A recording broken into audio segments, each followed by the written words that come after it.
भारत के नागरिक हैं और हम सबको भारत की स्वतंत्रता, भारत के गणतंत्र, भारत के संविधान में संपूर्ण आस्था है, विश्वास है और हम सब लोग इसका सम्मान करते हैं।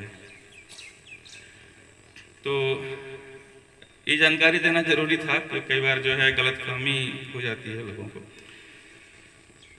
भारत ये गणतंत्र दिवस है और मैं यहाँ पे सबको एक जानकारी देना चाहूँगा कि गणतंत्र दिवस का झंडा वो नीचे से ऊपर नहीं चढ़ाते हैं।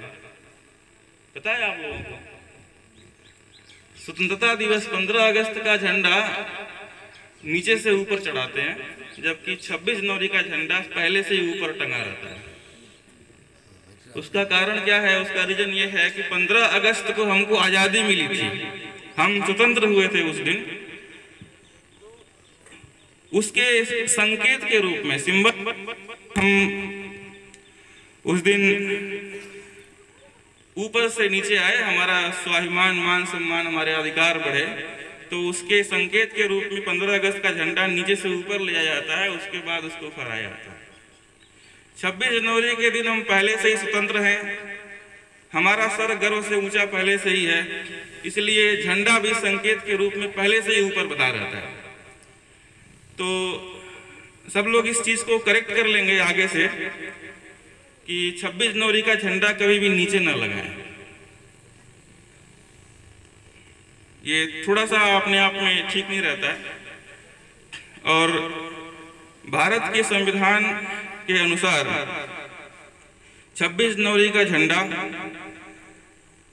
हर एक ऑर्गेनाइजेशंस के ऊपर फहर सकता है और जल्दी ही एक संशोधन हुआ संविधान में, इसमें ये कहा गया कि हर एक नागरिक अपने घर के ऊपर, अपने प्रांगण में, चाहे वो स्थायी हो या अस्थायी हो, वो झंडा फहराने के लिए सबको अधिकार प्राप्त है।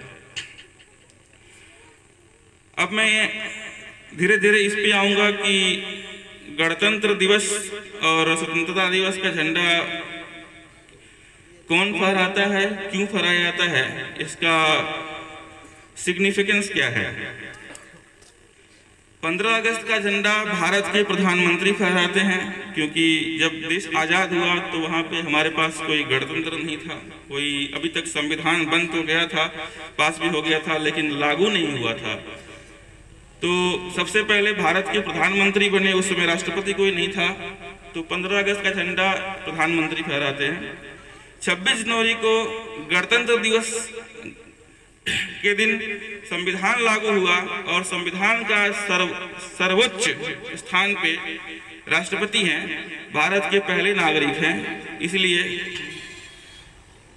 गणतंत्र दिवस का झंडा राष्ट्रपति पहले फहराते हैं। और गणतंत्र का क्या मतलब है? गणतंत्र का मतलब आप लोगों को पता है? गणतंत्र का मतलब क्या है?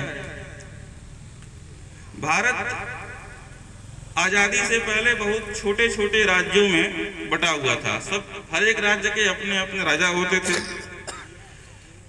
भारत जब स्वतंत्र हुआ तो सभी छोटे छोटे राज्य, इंग्लिश में उसको इंडियन यूनियन कहते हैं, छोटे छोटे राज्य बन करके एक यूनियन बने। उन सबको मिला करके भारत गणराज्य बना।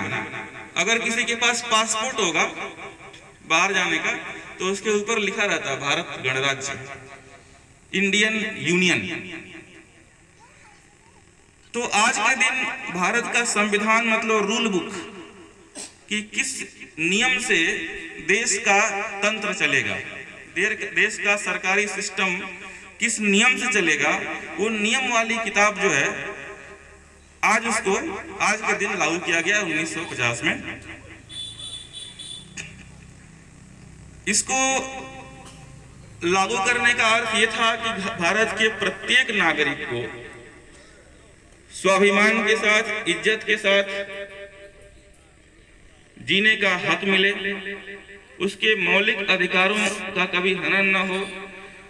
इसके लिए इस रूल बुक को, इस संविधान को आज के दिन लागू किया गया और हमारा देश उसी एक संविधान में लिखी गई शासन प्रणाली के हिसाब से चलता है। शासन प्रणाली मतलब एडमिनिस्ट्रेशन सिस्टम।